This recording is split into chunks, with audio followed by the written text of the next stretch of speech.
We can treat anybody as long as they're not dead.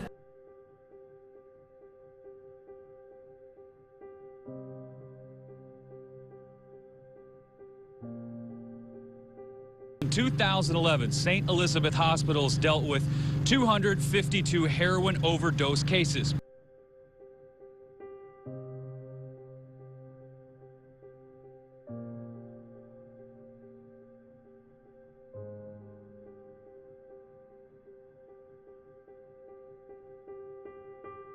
Heroin overdose deaths statewide have increased 550%. The Tri-State is ground zero for some of the most powerful heroin ever to hit the streets. Whether you smoke it, snort it, or inject it, it can have these powerful effects. You can also, by using a dirty needle, inject potentially infectious agents that can cause severe, if not life-threatening infections of the heart, amongst other things. You would think that that only heroin addicts are homeless and live under a bridge, that they're, you know, older guys that are down and out or whatever. They don't realize that they are high school students, they are college students, they are college graduates, they are professional career people. You don't have to be down and out on your luck to be a heroin addict. Heroin knows no boundary. It will impact anybody. It's a disease, and they cannot stop themselves. It is becoming a problem through our whole society.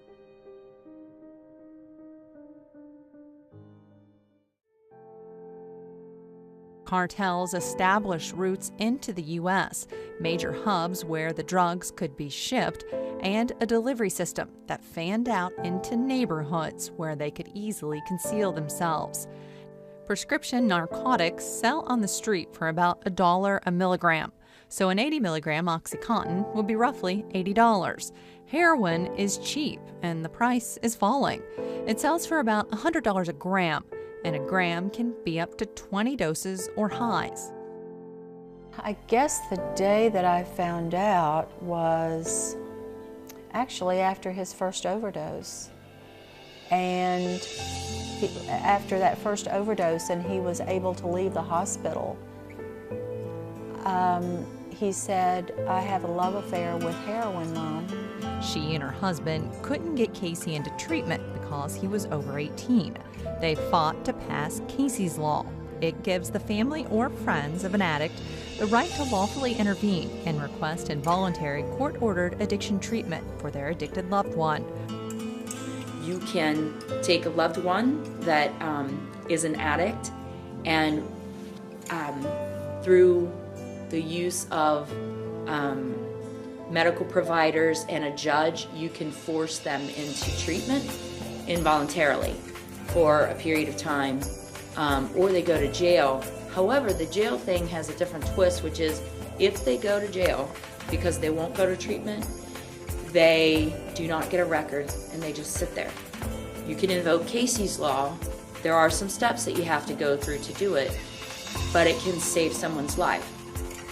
Naloxone is the first step in a strategy called harm reduction. Described in the most simple way, harm reduction is about keeping people and society safe until an addict can get treatment. The second harm reduction strategy is the needle exchange. You turn in your used needles and they give you clean ones for however many dirty ones you turned in. So when people come on that actually want access to needles or testing, they'll come here for it first, and they put their dirty needles in here. And then we have postcards here that show various techniques of good vein care. Access to syringes is actually a relatively small part of what the needle exchanges provide. So we have basic toiletries here. We have safer use guides, FAQs about the needle exchange, the paperwork that we do for how many in, how many out, and then a variety of syringes, individual water packs, cottons, some sterile safety squares, tourniquets, cookers, and a variety of biohazard containers.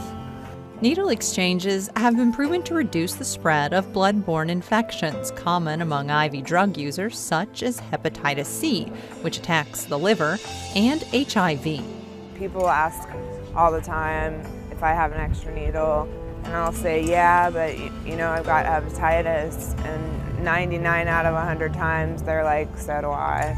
Still, critics have been slow to come around, in part because they worry that needle exchanges send a message that they condone drug use and maybe even encourage it.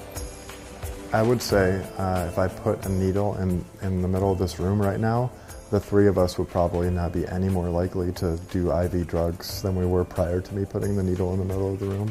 I'd say I could do that in a political assembly, I could do that at a football game, I could do that at a neighborhood association meeting. Because 30 years of data shows that it doesn't increase drug use, it doesn't encourage drug use, it doesn't encourage bad behavior. And it does serve as a place where you can give treatment information, you can help people. I mean, it's win-win. You're not going to lose with the needle exchange program. A growing number of cities and states are now considering establishing exchange programs. Latest count shows about 200 across the country. They don't want to be addicts. They don't want to be heroin users. Yeah, as far as immediate plans to get sober, I've kind of been trying. Every weekend I'm like, okay, I'm gonna take Suboxone this weekend, and you know, I'm gonna not use, and then by Monday I'll be well enough that I can make it to class and be functional. And every weekend comes around and I've got money burning a hole in my pocket, and that just craving it's overwhelming. I feel like the whole world's closing in on me, and I know that there's just one little thing that can take it all away, and I just haven't been strong enough. I know that if I don't do something soon, I'm gonna either end up in jail or dead, and to be honest, I mean, I would rather be dead than have to live the rest of my life the way that I've been living. I would say, don't do it, don't use, don't pick it up for the first time. Because the first time it's like, it's never gonna end. It doesn't ever stop. Because the answers that you're looking for you're not gonna find them in the bottom of the spoon. They aren't there. I've been looking into the bottom of the spoon for almost 17 years and never once found an answer.